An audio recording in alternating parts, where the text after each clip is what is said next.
El elevado déficit de Francia cuestiona las políticas económicas y militares de Macron.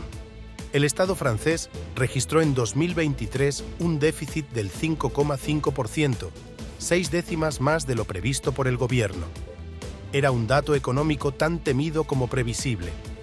El Instituto Nacional de Estadística, INSEE, por sus siglas en francés, anunció el martes que Francia registró el año pasado un déficit público del 5,5%, es decir, 7 décimas más que en 2022 y 6 más de lo previsto, 4,9%, en los últimos presupuestos, adoptados por decreto durante el pasado otoño. No estoy sorprendido, pero se trata de un derrape en las cuentas públicas importante. No es inédito, pero muy inhabitual, aseguró el presidente de la Corte de Cuentas, Pierre Moscovici, excomisario europeo de Economía, en una entrevista para la emisora de radio France Inter. La ralentización de la economía, el PIB galo apenas creció un 0,9% el año pasado, debido a los elevados tipos de interés y la consiguiente menor recaudación fiscal, contribuyeron a que Francia se aleje de su trayectoria de disminución del déficit público. Sin embargo, esta tendencia amenaza ahora con cuestionar las políticas económicas del presidente Emmanuel Macron, pero también su voluntad de erigirse en uno de los dirigentes europeos con una posición más combativa frente a la Rusia de Vladimir Putin. No hubo más gasto público de lo que dijimos, sino menos ingresos de lo previsto, ha declarado el ministro de Economía, Bruno Le Maire, a la emisora RTL, tras haber elaborado los últimos presupuestos basándose en una previsión de crecimiento demasiado optimista para este año, del 1,4% del PIB y finalmente rebajada al 1%, la OCDE prevé un raquítico 0,6%. Este dirigente conservador anunció en febrero un recorte del gasto público de 10.000 millones de euros. ¿Habrá ahorros suplementarios y necesarios en 2024? Sí, ha insistido Le Maire sobre una reducción que irá más allá de esos 10.000 millones. El Ejecutivo centrista prevé, de hecho, disminuir el gasto público en 20.000 millones el año que viene. La Corte de Cuentas ha calculado que deberá recortar unos 50.000 millones si quiere alcanzar un déficit público en 2027 del 3%, el polémico porcentaje fijado por las reglas europeas, cuya moratoria por la pandemia se terminó este año. Han recuperado los mismos discursos que durante la crisis de 2008, explica a El Periódico, del mismo grupo editorial, el periodista económico Romaric Godin, del digital de izquierdas Mediapart, sobre unas políticas de austeridad procíclicas que pueden acentuar la desaceleración.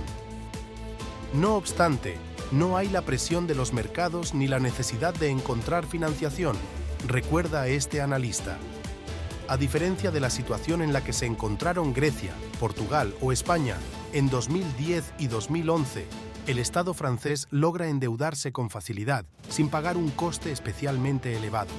Los mercados han reaccionado con una tranquilidad casi vacacional al derrape del déficit público, y los tipos de interés que Francia paga por su endeudamiento a 10 años han bajado del 3,5% en octubre al 2,8% actual. El elevado déficit resulta, en realidad, más una piedra en el zapato de corte político que económico. Por un lado, Macron teme que debilite su credibilidad respecto a sus socios europeos, especialmente Alemania. Por el otro, alimenta las críticas por parte de la oposición. Un déficit del 5,5% y una deuda pública del 110,6%.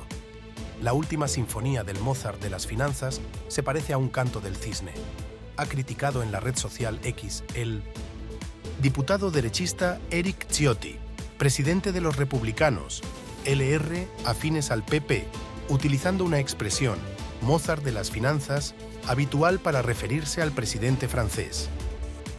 Los recortes impulsados en febrero han afectado especialmente las inversiones para hacer frente a la urgencia climática, en unos 2.000 millones. Además, el Ejecutivo macronista ha expresado su voluntad de reducir las ayudas que reciben los parados. El avanzado sistema de desempleo galo ya ha sufrido varios recortes en los últimos años, así como el gasto en sanidad y las partidas de las administraciones municipales. Estas políticas no solo corren el riesgo de debilitar aún más a Macron a nivel interno, la ultraderecha lepenista parte como clara favorita de cara a las europeas del 9 de junio, sino también disminuir el apoyo de los franceses a la causa ucraniana. Francia y Ucrania firmaron el 16 de febrero un acuerdo de seguridad bilateral que supone un aumento hasta 3.000 millones de la ayuda armamentística gala. Sin embargo, el 51% de los franceses se oponen a ese incremento, según un sondeo publicado este mes por la cadena BFM TV. Esta división en la opinión pública puede reflejarse en el Parlamento, donde hasta ahora el Ejecutivo logró aprobar con cierta unanimidad las subidas del gasto militar. Si quieren encontrarse en la situación de Estados Unidos, van por el buen camino, advirtió el diputado Bastien Lachaud, de la Francia insumisa, afines a Sumar o Podemos, refiriéndose al bloqueo del apoyo militar estadounidense en el Congreso. Ante los efectos contraproducentes de las medidas de austeridad, ha surgido un debate incipiente en el seno del macronismo sobre la necesidad de realizar otro tipo de ajustes. La presidenta de la Asamblea, Yael Braun-Pivet, y el presidente del grupo parlamentario del MoDem han defendido la creación de un impuesto especial sobre los superbeneficios y los superdividendos. Otras voces piden disminuir las ayudas que reciben las empresas. Esta partida no ha parado de crecer en las últimas décadas y representa un 30% del gasto presupuestado, mientras que en 1997 era el 11%. Tanto Macron como Le Maire se muestran reticentes ante este tipo de medidas, sobre todo ante el aumento de la presión fiscal. Consideran que debilitaría uno de los pilares de su ADN político, la disminución de los impuestos, también para los más ricos.